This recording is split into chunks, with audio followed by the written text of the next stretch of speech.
Perfect. Well, thanks, John, for the introduction, and I'm absolutely delighted to be invited to do this talk on tokenizing rewilding. Appreciate it's quite a niche subject, actually two of my favorite subjects, so I'm doubly excited to give the talk.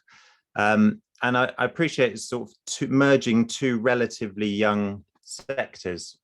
And what I'm finding, though, is actually there are some quite prominent features of rewilding that can be thought about in terms of the NFT and the sort of tokenization market that's coming through.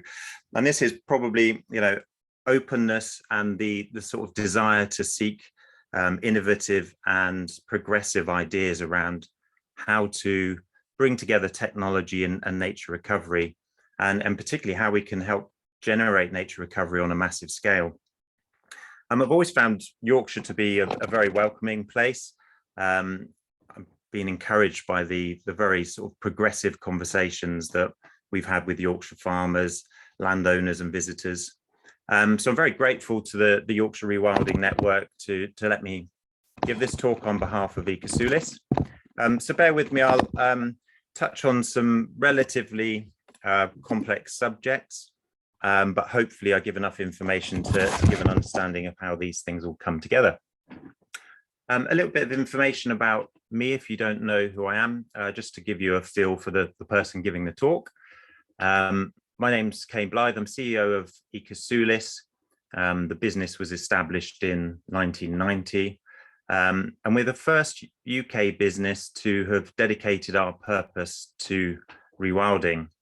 Our ambition is to help accelerate global rewilding, and we'll do that through the advancement of rewilding science, education, policy, through development of partnerships, and of course through the development of technology. I'm a professional ecologist, so I'm a chartered environmentalist and also a full member of the Chartered Institute of Ecology and Environmental Management. My first days working in conservation were in a sort of national bird of prey sanctuary in the UK, and I've also worked in zoological parks in Jersey and Australia. Funnily enough, I'm a bit of a tech geek and also a nature geek. I've been interested in blockchain since 2015, and I've always been driven by this idea that actually technology can be something, a force for good. And again, there are synergies in my mind between rewilding and technology if used in the right way. I'm co-author alongside Dr. Paul Jepson, who, if you don't know, is one of the UK's leading rewilding scientists. And we've published the book Rewilding: Radical New Science of Ecological Recovery, which I've got some shameless plugs in the background. So when we are in Yorkshire, as I mentioned, we've spent a reasonable time in Yorkshire now. One of the first things we do when we're working with landowners or farmers is we often ask them to kind of project into the future and imagine what kind of future might be possible. What are they looking for? And how might they want their land to kind of regenerate? So many imagine a place with multiple forms of value, where communities are coming together alongside regenerative agricultural practices, perhaps places where nature is returning to cities and is recovering in the wilder spaces. And these are spaces where we've got mixed herds of animals, we've got the potential for eco-pods and ecotourism, and a rich array of enterprise opportunities that come through from the regeneration of the land. Some of them perhaps have got a slightly more nature-led vision. They want to see a place where nature's allowed to rebound and see the recovery of the more degraded of our landscapes. And then others still may actually have imagine a time where we might see herds of kept wild animals such as the European bison, and some even dare to still think about the potential for packs of wolves racing through the countryside. But it's quite safe to say that I haven't yet come across any of the landowners that imagine a world full of non-fungible tokens with crypto kitties and crypto punks and NBA Top Shop collectibles as part of that rewilding vision. And quite frankly, why would they? It's not an obvious thing to connect. So the aim of my talk today is to persuade you perhaps to consider that actually NFTs and tokens, they might just be the conduit through which we can kickstart rewilding and potentially on a very large scale. So sorry, I've just missed a slide. So the kind of idea around NFTs and tokens first came up in Yorkshire, in fact, in North Yorkshire. We were sitting in a pub and we were pondering the big challenge of how can we help landowners and tenant farmers transition to these new exciting forms of enterprise. I mentioned regenerative agriculture, nature, incorporating nature-based solutions, thinking about rewilding potentially, and also how can we provide a mechanism through which investors, those who are driven by environmental, social governance ambitions, corporates and fund managers, how can we help them have assurance that their money is being well spent and put to the right things? So this was probably about as close to a eureka moment I've had. I mean, it literally came to me while I was in the bath. That is it at all feasible? Would it be possible for NFTs? I've been looking into this market for a long time. Could they be used as a vehicle in which that these monies could be channeled, and actually a bit more than that, which I'll come on to. In many ways, this reflects the pioneering mindset of many rewilders. I'd heard of real estate NFTs. I'd heard of species conservation related NFTs. So I was wondering, is it possible to bridge this gap with such tokens? Before I go on to that, perhaps I'll give just a brief history of how NFTs have come into existence and how perhaps this historical perspective might inform the future. So if you don't know, blockchain technologies first hit the mainstream sometime in 2009 when Bitcoin was launched. Bitcoin is a blockchain that supports the native currency Bitcoin, and it's used variously as a store of value, sometimes for transferring funds, and occasionally for buying goods and services. Bitcoin was invented by Satoshi Nakamoto, who still to this day, in fact, is anonymous. It's not known if it's an individual. Some think it's a collective of individuals, but the identity is still unknown. Bitcoin has risen to the status of a $1 trillion asset. And if compared to other companies around the world, it's the 8th largest, it's the equivalent of the 8th largest company on the planet, bigger than Facebook, JP Morgan or Alibaba. It's just behind Tesla. Some countries are actually now putting into law that Bitcoin should be considered as legal tender. So that's a fast track introduction to Bitcoin.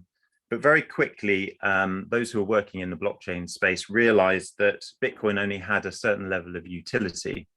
So in 2015, a chap called Vitalik Buterin recognized these limitations and decided to develop a blockchain technology that was perhaps a bit more functional. Bitcoin was a bit too slow. It required too many approvals to be upgraded, had quite a low number of transactions per second. So Vitalik invented Ethereum, which has the native currency of Ether. And Ethereum by design has a lot more utility. So it allows the incorporation of what are called smart contracts, and this allows automation of certain activities. It also allows movement of money across the chain and provide a mutable ledger of that. And it also enables a wider range of functionality and the creation of what are called decentralized applications, effectively apps on the blockchain that are managed through a decentralized computer network. So This enabled the development of quite a few different technologies, including those around gaming, voting systems, emerging decentralized finance mechanisms, and more recently, the emergence of non-fungible tokens.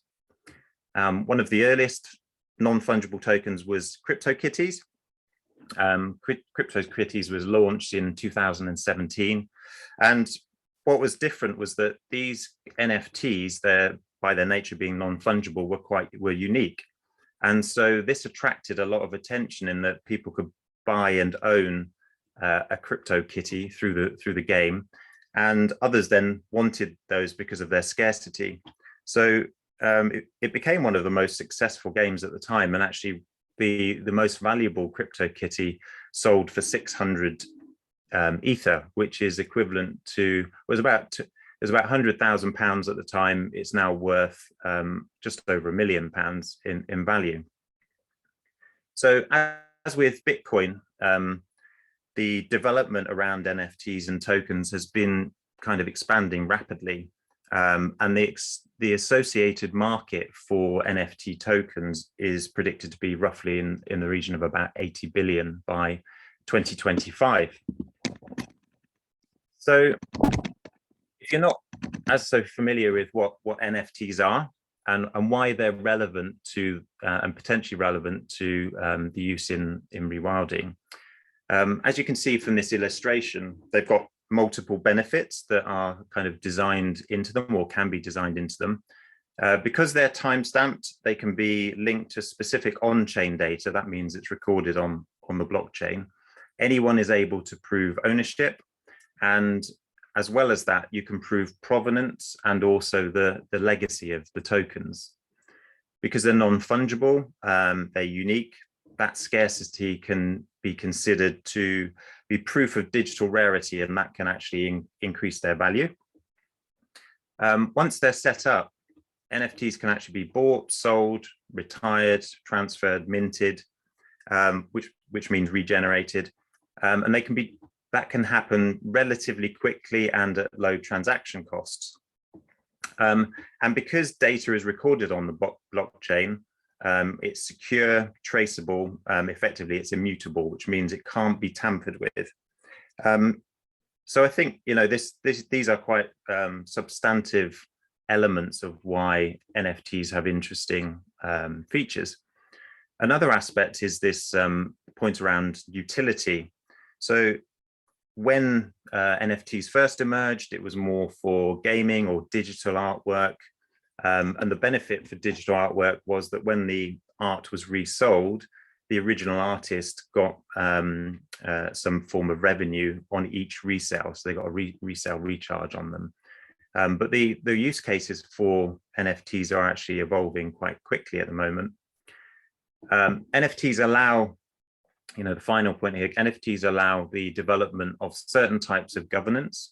So alongside, you can design in voting rights, transfer rights, and also you can connect NFTs across different types of community.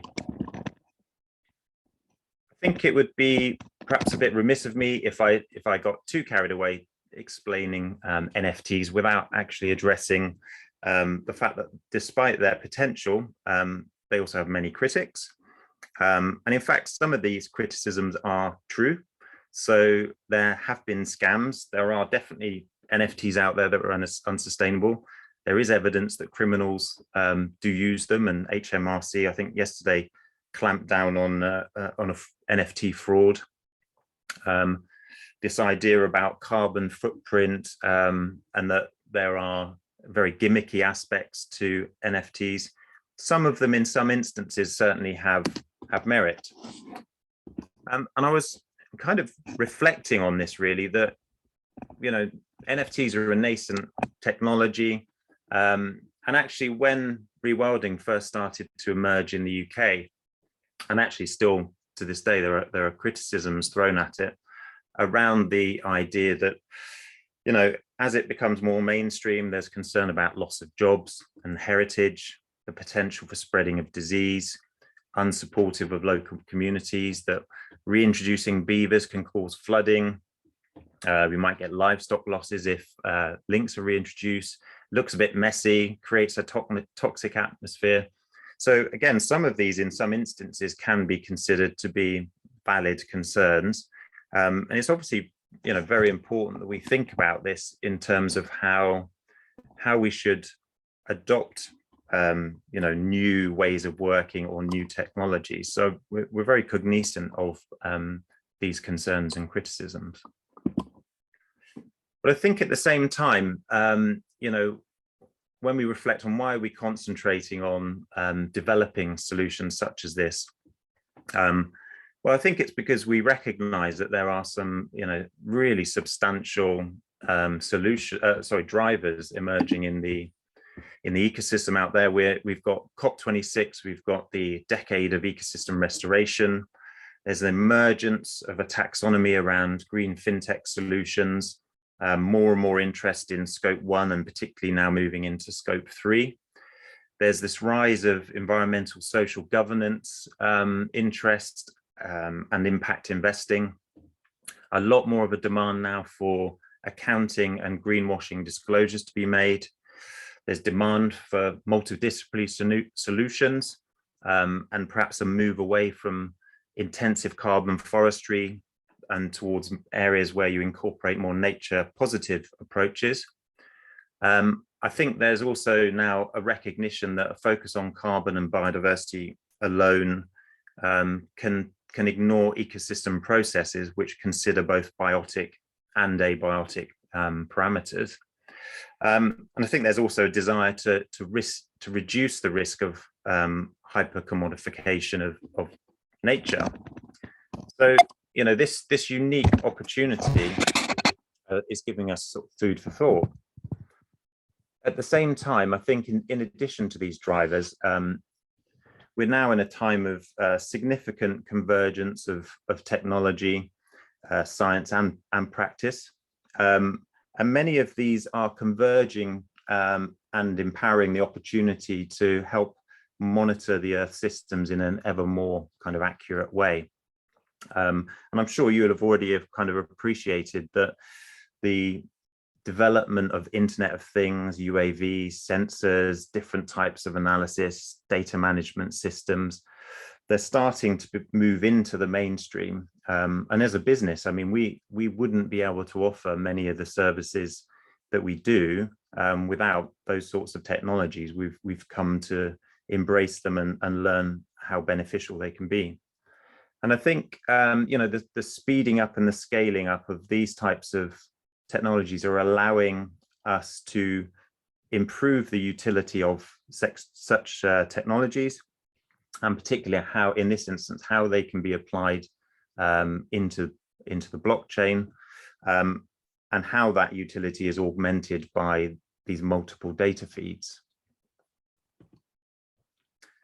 So it's our proposition that NFTs can, if thought about and developed in the right way, be a way to channel significant investment, create value through scarcity and utility and sharing, reduce the risk of greenwashing and cheating, provide a means to support traditional and new land enterprise, and offer a channel to build memberships, community, and even potentially social movements.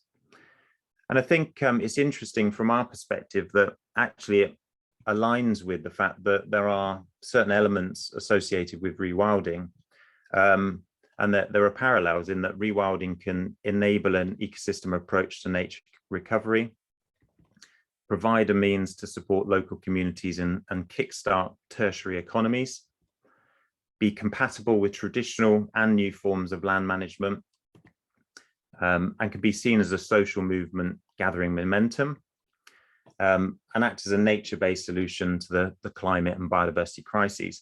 And if we bring together these two forces for change, then hopefully you can at least anticipate that there might be some good that can come of it. So before kind of delving further into the discussion around NFTs and rewilding and how that works in practice, I thought I'd address the sort of question of, isn't this just the same as credits? There are often comparisons being made at the moment around credits and tokens. And our kind of view, we've looked at this in some detail, but whilst there are similarities, there are some differences. So credits are often there as a means to offset impacts. They typically use proxy measurements of future delivery or proxy metrics. Whilst they give you entitlement to units of change in natural goods and can be entered onto the accounts of companies and private investors who are using those credits, they have sort of variability in the results and potential for greenwashing, and typically rely on a brokerage model. So one of our key differences here that credits are often associated with offsetting harm. Whilst that has commercial value accruing in access to capital, and it provides a means for corporate performance and share value to be realized, it's not quite the same as what we would see with NFTs. So in the context of the way in which we're describing the use of NFTs at the moment, they would be built on the basis that you would be gathering direct evidence of future delivery. So we're not using proxy measures. As I mentioned before, they offer the opportunity to prove provenance and also incorporate other types of perks and benefits. Similarly to credits, you can enter them onto account, but you can also then buy, retire, or sell the tokens. Instead of just a commercial recognition of doing no harm, it's our sort of proposition that actually NFTs offer the opportunity to gain public recognition of an active contribution to environmental social values. And because of the design of the tokens, as I mentioned before, they're trustworthy, immutable, and scalable. So an interesting difference here is how tokens can actually be considered to be a recognition of contribution to nature recovery. So it's more of a positive story, which then allows for improved public relations, the idea of legacy building, recruitment benefits, and giving pride and esteem to those who are associated with it. And I think when we think about the context of the combined climate and biodiversity crisis, we tend to think of the credits, the biodiversity credits and the carbon offset credits as kind of the first generation means of demonstrating carbon persistence or biodiversity gain, that kind of thing. Whereas where we integrate these with a rewilding token, we're able to demonstrate that there's a nature positive approach that deals with the functional downgrading of ecosystems, and we have built-in measures and data standards that allow uncertainty to be addressed. And so this enables the development and delivery of nature-based solutions, multiple forms of ecosystem service, and not just carbon and biodiversity alone, and also very much about building in ecosystem recovery and resilience, so carbon permanence, for example, within healthy functioning ecosystems. So with that in mind, it's probably worth just thinking about those types of or the emerging landscape of nature-based NFTs at the moment. So hopefully I've given you a kind of an insight into why we're thinking about these tokens. It's worth just illustrating a few use cases that are emerging, possibly just to demonstrate we're not completely bonkers in our thinking here, but also just to give you a flavor of what we're thinking about. So since I first kind of thought about this idea, there are now a kind of emerging different categories of NFT. We've got the community NFTs, which involve opportunity for fundraising, membership, events, and sort of social movements. And then we've got the class of impact NFTs, which are very much around aimed at protection of and repopulation of species, or protection and recovery of natural assets, such as our Rewilding token. So recently, the Luke Hoffman Institute has set up a Discord group, which is a social media platform. And to date, there have been 54 projects that have been added onto the Discord group, and this is a wide-ranging impact NFTs that are in development. So just to give an illustration, give a bit more flavor, there's an interesting one associated with the US national parks, and this allows the sort of 60 odd national parks in the US to gain support. So when you purchase these national park NFTs, you secure membership to the National Parks Club, and part of the purchase price of the NFT is then donated to the National Park Foundation, and some of it is donated to other charities. You also, by association, you gain access to discounted equipment and experiences, as well as accommodation and potentially access to certain experts. So whilst this is aimed at a retail audience, there are some analogous ways in which such funding mechanisms can be designed into an NFT, which perhaps would then be aimed more at private businesses and investors. Another example is a recent one developed by WWF. They released quite an attractive array of NFTs, and I hasten to add very briefly. So they had these compelling designs. The idea was that they wanted to fund the endangered species program for different types of endangered species. And it was a very compelling offering. The problem was that, I think, partly because this is such an emerging market and not everyone's informed in terms of how these things work, they quickly drew criticism because the blockchain platform that they launched on, Polygon, they felt was a carbon friendly platform, but it actually turned out that because it's what's known as a layer 2 solution, it sat on top of Ethereum, and Ethereum, for all its value from a blockchain perspective, is still a proof of work blockchain, which effectively requires much more energy than what's called proof of stake, because the proof of work is the amount of algorithms that go into producing Ethereum. So anyway, the point is that it wasn't as low carbon a solution as they were hoping, and so this statement was put out on the same day as the launch, kind of clearly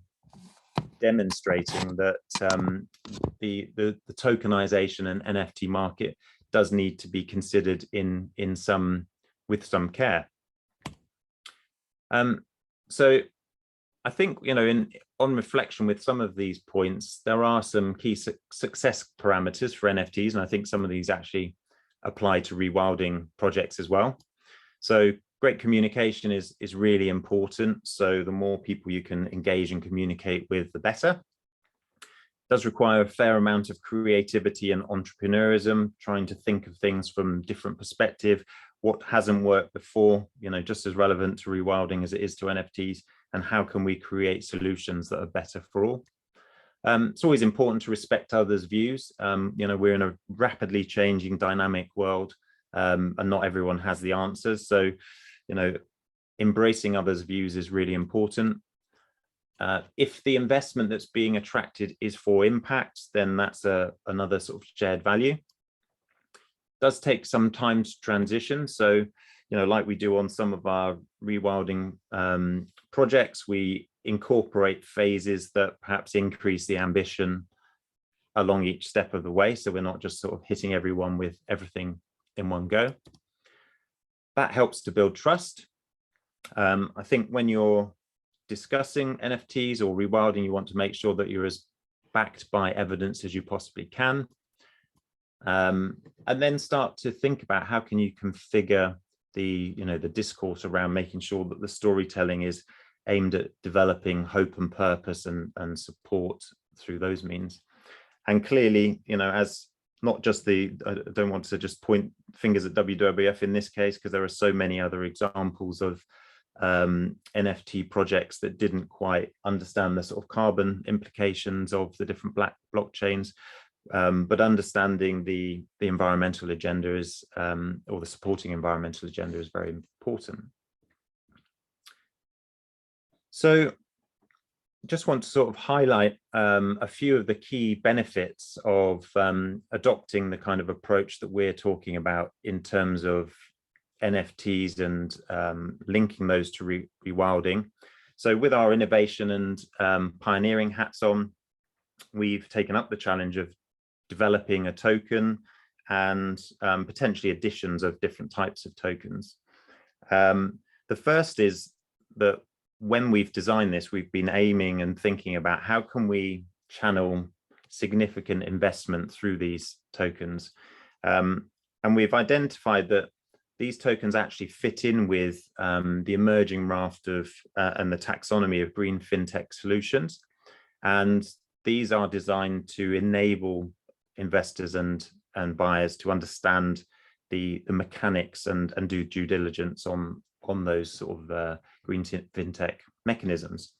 So it's been very important in terms of how we approach this, that the tokens have to incorporate the idea that we're looking for both sort of carbon neutral as well as nature positive drivers, and connecting the mechanisms within the design of the tokens to support that. And then the aim of the tokens is to provide a bridge through which investors can connect and overcome the viability gap that currently exists there. You know, there's significant investment out there, but there's not yet a mechanism to land that. And part of that is to make sure that there's a robust set of specification and data to allow for due diligence, and that these are based on ecosystem recovery metrics, and also that they're facilitating scale. A lot of the investments that are interested in investing are looking for quite large scale and not necessarily just niche projects. The second element of what we're developing is, as I've kind of emphasized a few points, is that it's important to evidence the baseline and record change. So as opposed to some of the proxy measures, we have designed up a range of indexes that record data from key dimensions, and they measure the health of the ecosystem asset that's present, and also their suitability to support rewilding commitments that are associated with the baseline, and how do we, and they'll measure the uplift in the integrity of the ecosystem that's present. So they can be packaged in a range of different ways to answer the key questions that are being raised by landowners, investors, as well as conservation organization. And these indexes are designed on the very best practice in rewilding and conservation science. So once we've done that, we're able to agree what ecosystem outputs are best suited to monitor the progress on site. So for example, whether there's a need to align with other monitoring systems, such as the widely adopted biodiversity net gain or the difframetric. And then the combination of inputs and outputs at the baseline stage and the relative impact of the forecast improvements, these can then directly evidence and define the proposed levels of uplift for the project. And it's that element of the uplift that we can tokenize within the NFT. A third key benefit is within the design of the tokens, they can be linked to a range of land management commitments. And for these specific tokens, these commitments will be based on the latest kind of practices that enable the generation of multiple forms of value. So whilst there would be common activities and commitments, such as enabling natural regeneration to occur, reintroducing natural herds or mixed herds of herbivores, or or even generation of different types of products that have their own forms of revenue, such as artisan products, but even the opportunity to then incorporate forms of recreation and experiences that move beyond just the ESG value that you can see on the left-hand side and the associated offset credits and the tokens themselves, but actually creating multiple forms of value that are valued by the public. So we're moving from this idea of what is valuable in terms of what is valued, and these are very important distinctions, I think, as we're aiming to reduce the level of commodification of nature, because clearly there are some negatives associated with that. Now, the fourth element is that within these, once we've built our picture of the assets present, we've identified what the level of inputs and outputs would be, what effect that's going to have on the integrity of the ecosystem, and what type of commitments can actually be built into that. We're able to then feed that into an investment prospectus, and depending on the quality of the data inputs, because some sites have really rich data assemblages, others need to build that will determine the level of confidence levels in the uplift of those ecosystem processes. So within the prospectus, we can define what are considered both off-chain attributes, so things that aren't incorporated into the NFT, and those things that are on-chain, so how we then build into the blockchain registry, and that might include some of the perks and benefits in terms of percentages of money going into certain places, that kind of thing. So there are four kind of really key elements that we've kind of designed into our concepts for the token. So where are we and what's next? So we're very lucky at Ecosulis. We've got a talented team of developers led by Dr. Paul Jepson, who kind of consist of ecosystem analysts, mathematicians, GIS experts, a whole range of capability. And we're fortunate in that, again, Yorkshire's been a fantastic test bed for us, in the sense that there are very progressive landowners who've committed some level of support to allow rewilding across their land, potentially up to about 1,500 hectares. And we've started to undertake some of our ecosystem baselining. We're at the stage where we still need to finish some of that baselining, probably a bit later in the spring. But this is now allowing us then to feed into our algorithms, which are assessing the metrics that we've developed. At the same time, we've got sort of in principle agreements from corporates that this is the type of green fintech solution that they would be interested in. And then where we are next is that we're working with key partners. I think I mentioned earlier, partnership is really, really important. We're not going to do this on our own. So we're looking at things like, how do we put the contracts in place, both for the off-chain elements, and also how do we design the smart contracts? How do we, the next phase then is to design and code and launch some funky NFTs. And then we're then sort of thinking about pitching it to the market, so looking for specific buyers and investors. So the next step is the facilitation and creation of a future marketplace. So we're fortunate to be involved with the Oxford Sustainability Finance Group, who have secured some funding to look at, what does an NFT marketplace or token marketplace need to look like? How's its functionality from a governance, sustainability, security kind of perspective, things like that. So, once these markets are maturing, there'll then need to be a marketplace to host them and allow the sort of safe buying and trading and minting of them.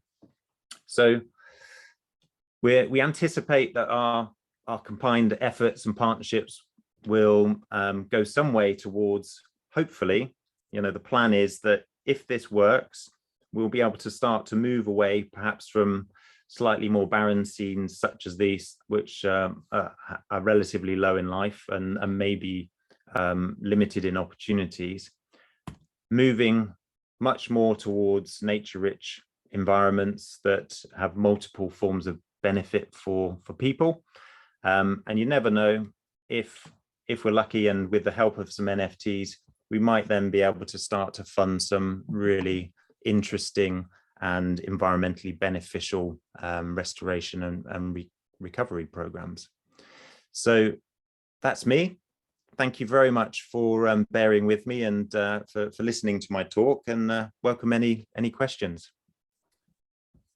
Thanks, Cain. That's well, we gave you the brief that there'd be a broad audience for this, and it would be tricky to span the experts from some of us newer to this field. And I think that's a valiant effort at it.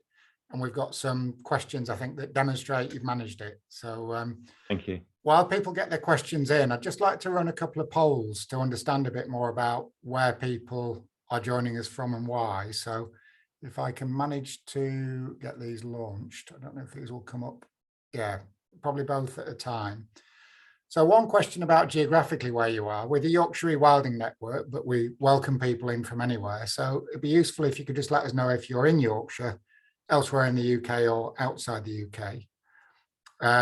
And also, so just one answer in that one, and also what your interests are in the subject, why you've decided to join this evening, and choose as many of those as you wish. So yeah, please start answering those two. If you can see on your range of buttons, probably at the bottom of your screen, depending on your browser setup, to start answering those, please. They're coming in now. More outside Yorkshire than in at the moment, but that's fine.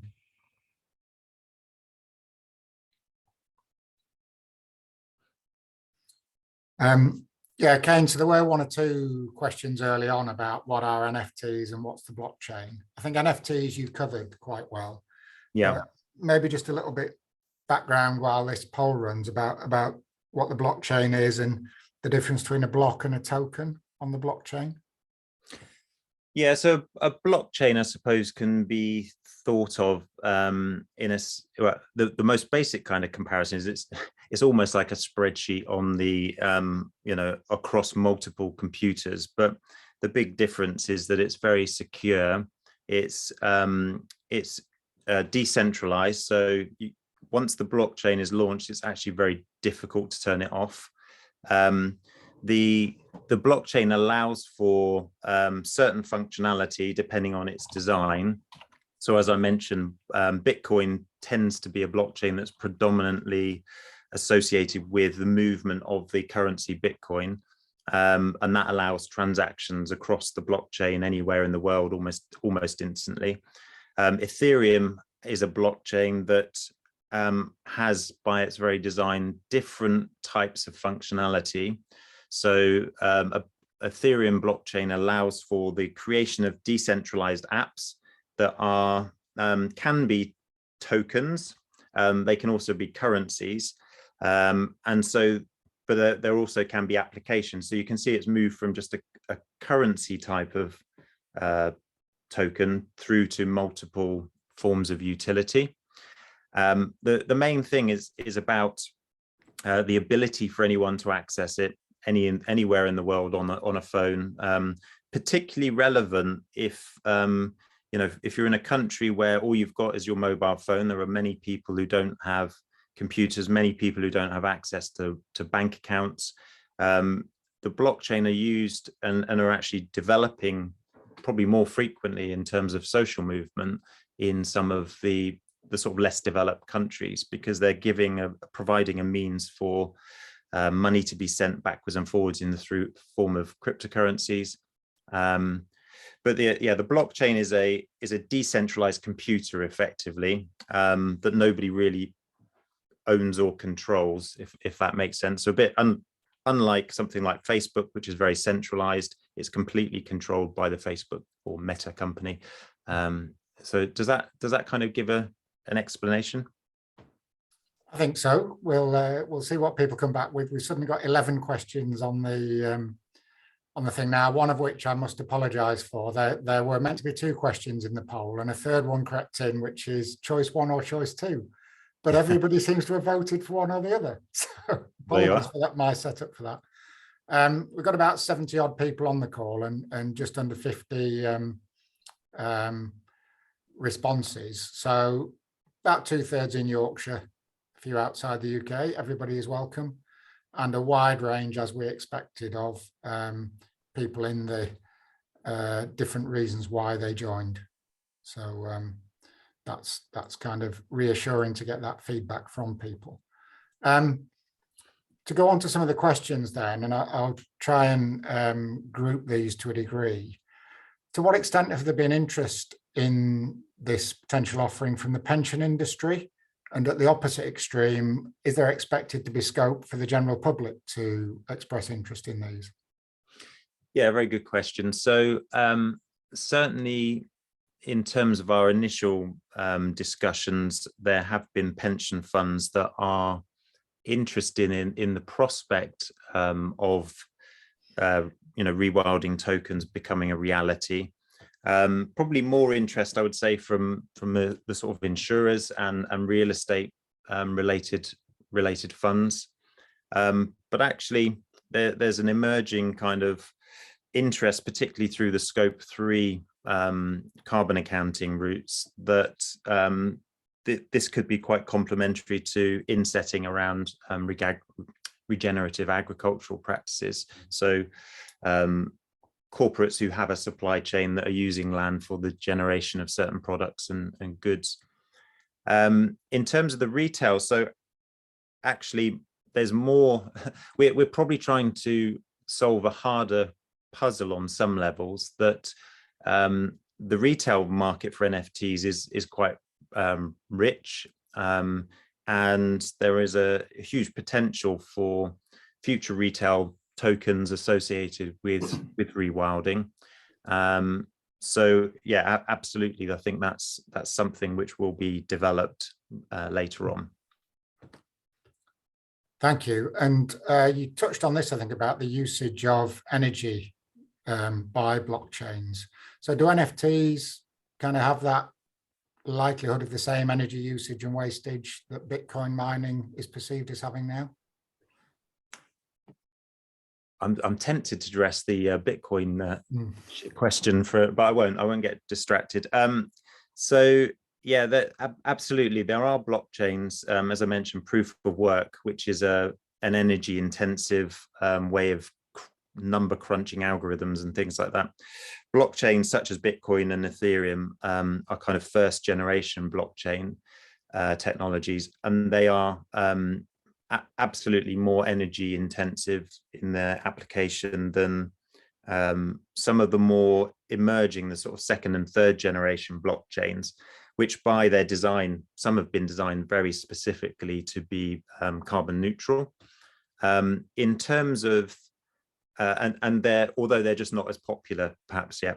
In terms of how we're looking at it, we've identified a nature-based blockchain that is very much carbon neutral. So certainly for the first editions, and until some of the research comes through around the type of marketplace that's needed to support these transactions, then we'll be using a more bespoke blockchain. As things scale, it may be that we'll need to consider other blockchains. So good examples are Cardano and Algorand, which I think Parachain as well, have quite very low intensity blockchains, energy intensity blockchains. Thank you. And there can be a potential for other sources of finance for rewilding projects, sometimes government grants. How do considerations of that sort of overlap, which is often referred to as additionality, how does that come into the equation? Yeah, that's a really good question. So very much in terms of the planning and visioning for a particular land asset, I think those questions have to be considered. I think it's safe to say that what we're offering and developing is ahead of ahead of policy, perhaps, in terms of how these things are considered. And what I believe the drivers are is that this point I made earlier about there is a growing expectation from the more discerning, perhaps, investors and corporates that they don't want to see just carbon, and they don't want to see just biodiversity. They recognize that a healthy functioning ecosystem has nature positive benefits that are multifunctional. So I think there will be a need to address this issue of additionality in a way that recognizes that there are opportunities to not just offset carbon through, let's say, tree planting, for example, but actually through rewilding practice, you are creating greater carbon permanence and persistence, which I don't think anyone would argue against or would want to dispute. So this still is a potential issue, but I do think it's going to get dealt with and resolved in the sort of forthcoming years. Thank you. And in terms of timescales, what's your best estimate of when these would initially be available, and when do you think the market might mature to the point that tokens for community rewilding projects could be available?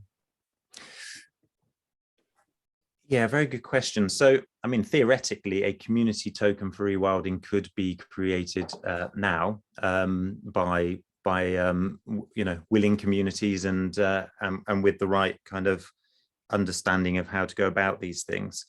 In terms of the program we're working on, we're looking to have a launch of a token within the next sort of 3 to 6 months is our objective. So that will be the sort of kickstart to hopefully greater things. Grand. And just a kind of a check on how the focus on monitoring and measurement fits alongside the uncertainty of rewilding. So if I bought an NFT thinking that I'm getting a stake in a future improvement in the ecosystem health, how does sort of the monitoring and measurement allow for the unexpected results that emerge from letting nature take the lead? Yeah, so I think that's a good and valid question. I think ultimately with the way there are several elements. There's one is many of the UK's land assets are heavily degraded. So the baseline for what we're setting and the monitoring baseline has quite a way to go to get up the scale.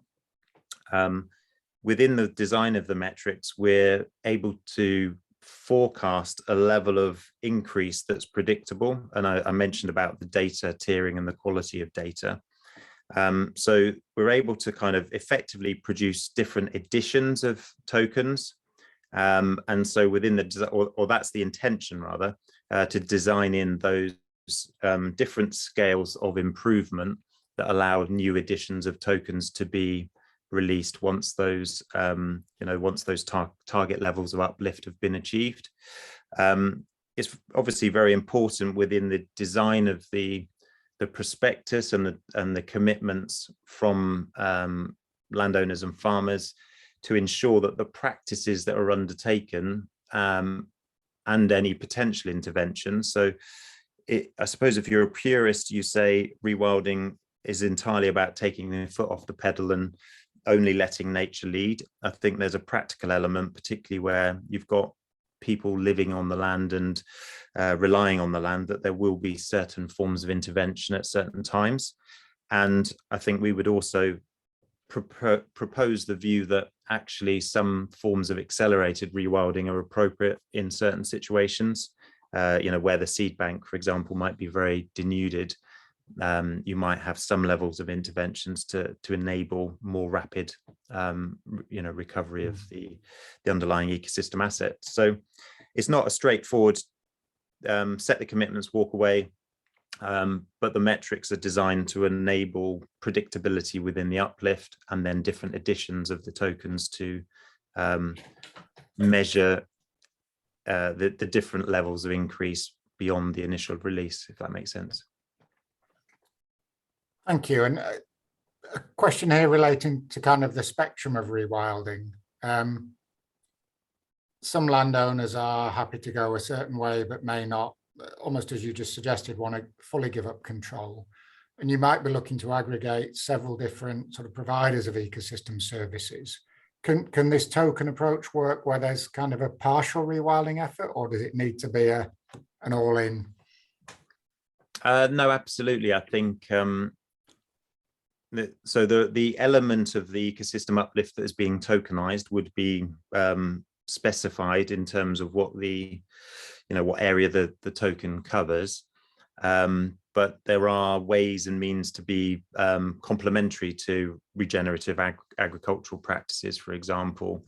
And in fact, there are synergies there in terms of what type of practices. So, Regen Ag increasingly talks about introducing livestock and having mixed herds and things like that, and obviously allowing edges along hedgerows and woodlands to re-establish and regenerate, providing opportunities for pollinators, things like that. So there are ways and means to have complementary practices within and around a land holding. Obviously, to a certain extent, it is limited by the space that's available. And I suppose when we started this process, we were thinking of 100 hectares and above, and that's still our working model, I suppose. But actually, we've already had these sort of conversations internally that the way in which the metrics work and the links to the token could be applied to smaller scale land holdings. Graham, thank you. Most of the way there now, covering a wide range still. Do you expect tokens to gain in monetary value over time? So I think through scarcity of those particular tokens, perhaps first mover advantage, the legacy and the storification that can be generated through association with those tokens, I think it is there is absolutely potential for those to increase in value.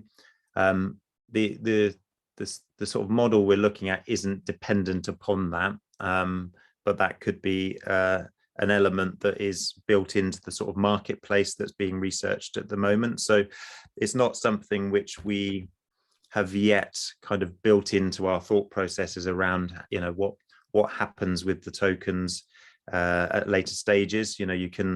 You could resell them, you could retire them, or you can mint new versions of them. So some of that decision making around how are they treated at a later stage is still in progress. Great. And then the last one is just if tokens are sold, who would do the work on the ground? How is that translated into actual rewilding if there's a need for initial interventions?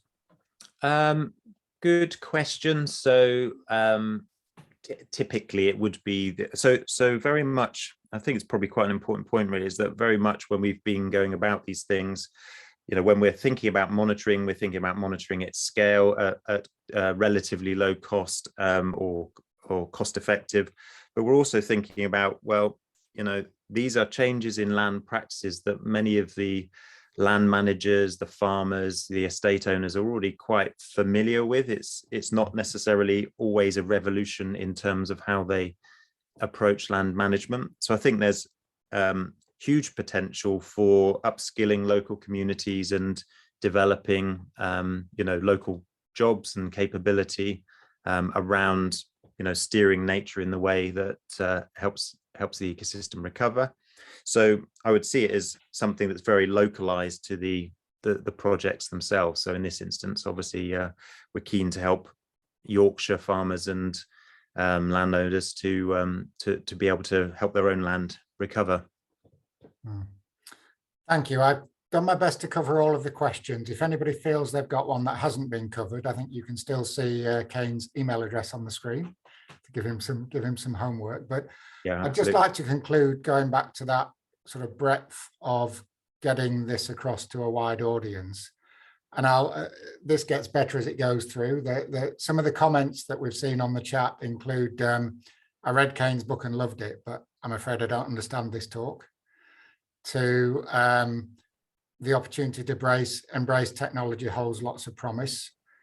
To a description of it as a paradigm shifting webinar, really making people think. And also just relevant to projects that people are planning right now in attracting finance into landscape recovery. So again, thanks for that wide-ranging talk, Cain. A valiant effort, and I think as good as it could be from my perspective of trying to get across a difficult subject to people.